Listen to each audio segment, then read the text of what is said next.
Happiness happiness happiness. നിങ്ങൾ happy അല്ലടാ? അയ്യോ, ഞാൻ അവന് ഫോളോ ചെയ്തതാണല്ലോ, അവൻ എന്താ എന്നെ ഫോളോ ചെയ്യാത്തത്? അയ്യോ, എനിക്കത് ഭയങ്കര സങ്കടമായിട്ടോ. ഇതാണ് നിങ്ങളുടെ പ്രശ്നം. എടാ, നിങ്ങൾ ആരെങ്കിലും ഫോളോ ചെയ്യാത്തതോ അല്ലെങ്കിൽ നിങ്ങൾ അൺഫോളോ ചെയ്തു പോയതാണോ നിങ്ങളെ പ്രശ്നം? അതാണോ നിങ്ങളുടെ സന്തോഷം കെടുത്തുന്ന പ്രശ്നം? ഹലോ മക്കൾസ്, welcome to Eduport. It's me Aslam. മക്കളെ, നമ്മളിന്ന് വന്നിട്ടുള്ളത് നമ്മുടെ ലൈഫിൽ സന്തോഷം കണ്ടെത്താനുള്ള 5 വഴികളെ കുറിച്ച് പറയാൻ വേണ്ടിയിട്ടാണ്. അപ്പൊ നിങ്ങൾക്ക് തോന്നും, അയ്യോ സാറേ, സന്തോഷം മാത്രമല്ല ഞങ്ങളുടെ ലൈഫിൽ ദുഃഖം സങ്കടമൊക്കെ വരാറുണ്ട്. എടാ, സങ്കടമായിക്കോട്ടെ ദുഃഖമായിക്കോട്ടെ എന്തായിക്കോട്ടെ, നമ്മുടെ ലൈഫ് എന്ന് പറഞ്ഞത് എല്ലാം കൂടി മിക്സാടാ. സന്തോഷം വരുമ്പോൾ നമ്മൾ സന്തോഷിക്കണം, ദുഃഖം വരുമ്പോൾ ദുഃഖിക്കണം. അപ്പോൾ ഈ ദുഃഖം വരുന്ന സാധനം അത് കാലാകാലം കൊണ്ടെടുക്കരുത്. ഇപ്പോൾ ഈവൻ ഒരാൾക്കൊരു ബ്രേക്കപ്പ് അല്ലെങ്കിൽ തേപ്പോ വാർപ്പോ കിട്ടിക്കഴിഞ്ഞാൽ അത് കാലാകാലം അയ്യോ എന്നെ അവൾ തേച്ചു പോയേ, അയ്യോ ഞാൻ എന്ത് ചെയ്യും എന്ന് പറഞ്ഞ് നിൽക്കലല്ല. അതിന് പോസിറ്റീവായിട്ടുള്ള അതിന് സൊല്യൂഷനാണ് കണ്ടെത്തേണ്ടത്. ഓക്കെ, അപ്പം നമ്മുടെ ലൈഫ് സന്തോഷിക്കാനുള്ള 5 വഴികളാണ് പറയാൻ പോകുന്നത്. അതിൽപ്പെട്ട ഒന്നാടാ നന്ദിയുള്ളവരായി തീരുക. എടാ, നമ്മുടെ ലൈഫിൽ എന്തായിക്കോട്ടെ നമ്മുടെ ലൈഫാണ്. അപ്പോൾ നമ്മളെ സഹായിക്കാനും എല്ലാത്തിനും ആൾക്കാരുണ്ടാവും. നമ്മൾ ഏത് കാര്യമായിക്കോട്ടെ നമ്മളെ സഹായിക്കാൻ ഒരാളുണ്ടാവും. അപ്പോൾ അവരോടൊക്കെ എന്തുണ്ടാവുക, നന്ദിയുള്ളവരായി തീരുക.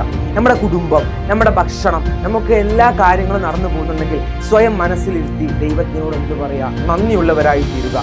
2, ചെറിയ കാര്യങ്ങളിൽ ആഘോഷിക്കുക. എടാ, നിങ്ങളുടെ ലൈഫിൽ ചെറിയ ചെറിയ കാര്യങ്ങളുണ്ട്. ഈവൻ സോങ്സ് കേൾക്കുക, സിനിമ കാണുക, അല്ലെങ്കിൽ ഒരു ചായ.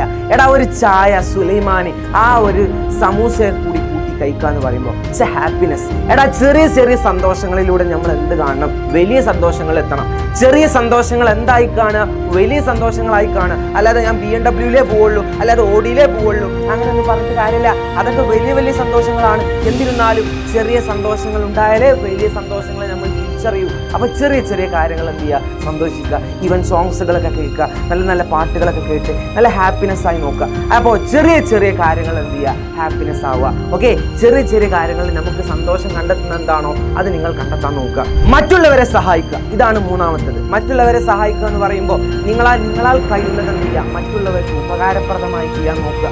ഈവൻ നിങ്ങളെന്താണ് ഒരാൾക്ക് ഒരു പുഞ്ചിരി കൊടുക്കാൻ പറ്റുകയാണെങ്കിൽ അതൊരു സഹായടാ. മറ്റുള്ളവർ എന്തെങ്കിലും ഡിപ്രഷനിൽ പോകുമ്പോൾ നിങ്ങൾ ചിരിച്ചു കൊടുത്തോ, അവൻ്റെ ഉള്ളിൽ തോന്നും, അയ്യോ അവൻ എന്നെ മൈൻഡ് ചെയ്തല്ലോ, അവനോടൊരു പരിഗണന ഉണ്ടല്ലോ, അങ്ങനെയൊക്കെ ഉള്ളൊരു ഹാപ്പിനെസ് ഉണ്ടാവൂടാ. അത് നിങ്ങൾക്കും പോസിറ്റീവാണ്, അവനും പോസിറ്റീവാണ്. അപ്പം മറ്റുള്ളവരെ സഹായിക്കുക. അത് പുഞ്ചിരിയിലാണെങ്കിൽ പുഞ്ചിരിയിലെങ്കിലും സഹായിക്കണം. അടുത്തതാണ് നിങ്ങളെ തന്നെ സ്നേഹിക്കുക. Love your self. എടാ, നിങ്ങൾക്ക് നിങ്ങളല്ലാതെ മറ്റാർക്കെങ്കിലും നിങ്ങളത്ര സ്നേഹിക്കാൻ കഴിയുമോ? അയ്യോ, അവൻ എത്ര ഫോളോവേഴ്സ് ഉണ്ട്, അവൻ ഇൻസ്റ്റയിൽ എത്ര ഫോളോവേഴ്സ് ഉണ്ട്, എനിക്ക് ഫോളോവേഴ്സ് കുറവാണല്ലോ, അയ്യോ. ഇതൊക്കെ ഇങ്ങനെ ആലോചിച്ചുകൊണ്ട് എന്താ മക്കളെ, നിങ്ങളുടെ സന്തോഷത്തെ കെടുത്തുകയാണ് അല്ലെങ്കിൽ കുറക്കുകയാണ്. മക്കളെ, നിങ്ങളായി തന്നെ അംഗീകരിക്കുക. ഞാൻ മനുഷ്യനാണ്, നിങ്ങൾക്ക് എല്ലാവർക്കും ഗുണങ്ങളുണ്ടാവും, ദോഷങ്ങൾ അല്ലെങ്കിൽ പോസിറ്റീവ് നെഗറ്റീവ് ഒക്കെ ഉണ്ടാവും. നിങ്ങളുടെ നെഗറ്റീവ് എന്താണോ അത് മാറ്റിയിട്ട് എന്താക്കാൻ നോക്കുക, പോസിറ്റീവ് ആക്കാൻ നോക്കുക. മറ്റുള്ളവരുമായി താരതമ്യം ചെയ്യുന്നത് നിർത്തുക. ഇത് തന്നെ മാറ്റിയാൽ മക്കളെ ഒരുപാട് മാറും. അടുത്തതാണ് പ്രകൃതിയിൽ സമയം ചെലവഴിക്കുക. Spend time natural. എടാ, നിങ്ങൾ മാക്സിമം എന്ത് ചെയ്യുക, പൂന്തോട്ടങ്ങളിലോ അല്ലെങ്കിൽ എവിടേക്കെങ്കിലൊക്കെ ട്രിപ്പ് പോവുക. ട്രിപ്പ് പോകുമ്പോൾ തന്നെ എടാ ഒരുപാട് നമ്മുടെ സങ്കടങ്ങളൊക്കെ അതിൽ തന്നെ പോയിക്കോളും. ട്രിപ്പ് പോകാൻ പറയുമ്പോൾ ഫാമിലിൻ്റെ ട്രിപ്പോ അല്ലെങ്കിൽ എന്താണ് കസിൻസിൻ്റെ ട്രിപ്പോ അല്ലെങ്കിൽ എന്താണ് സോളോ ട്രിപ്പ് അടിച്ചാലും മതി. എടാ, ഒറ്റയ്ക്ക് നമ്മൾ ബൈക്ക് എടുത്ത് പോയി കഴിഞ്ഞാൽ നമ്മളിങ്ങനെ ബൈക്കിൽ പോകുമ്പോൾ ഏതോ ഒരു നാട്ടിലൂടെ അങ്ങനെ ഏതൊക്കെ സ്ഥലങ്ങളിലൂടെ പോകുമ്പോൾ നമുക്ക് നമ്മളെ തന്നെ ചിന്തിക്കാൻ തോന്നും. പല ആൾക്കാരുടെ ജീവിതം കാണും, പല നാടുകൾ കാണും. ഇതൊക്കെ കാണുമ്പോൾ നമുക്ക് നമ്മളെ തന്നെ ഓർമ്മ വരും. അല്ലെങ്കിൽ ബൈക്കിൽ പോകുമ്പോൾ ജസ്റ്റ് ഒന്ന് പിന്നോട്ട് നോക്കിയാൽ മതി, പിന്നിൽ ആരും ഉണ്ടാവില്ല, മുന്നിൽ അല്ലെങ്കിൽ നമ്മൾ ഒറ്റക്കാന്നുള്ളൊരു തോന്നൽ വന്നാൽ കഴിഞ്ഞു മക്കളെ, അവിടെ ഒരു ഊപ്പര് വരാണ്ട് അവിടെ നിങ്ങൾ കയറും. അപ്പോൾ എപ്പോഴാലേക്കാ നമുക്ക് നമ്മളെ ഉള്ളൂ എന്നുള്ള ആ ഒരു പോസിറ്റീവിൽ കയറുക. അപ്പോൾ നിങ്ങൾ മുന്നോട്ട് പോവുക. Love your self, be happy.